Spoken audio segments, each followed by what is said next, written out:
Hörmətli müəllimlər və əziz şagirdlər, sizi fən musiqi aylığı çərçivəsində təşkil olunmuş tədbirdən salamlayırıq. Və Azərbaycan Dövlət Himnini səslənir.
O millətin musiqisidir.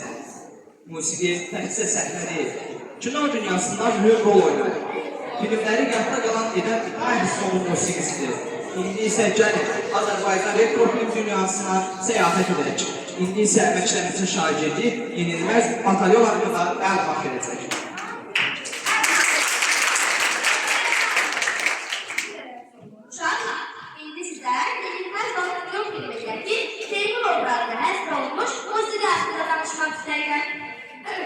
Bu film qəhrəmanlıq filmi. Orada Teymur adlı bir döyüşçü var.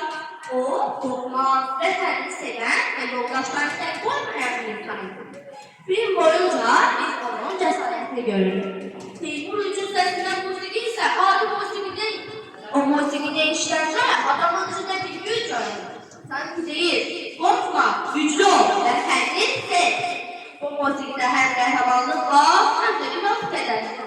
Çünki müharibə asan deyil, amma əsası cəsarət.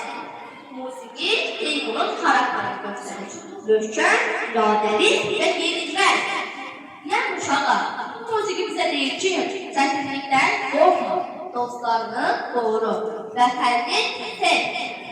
Bax, musiqinin gücü də budur. Söz demədən bizə bir his götürür. İndi isə bu musiqini səsləndirmək üçün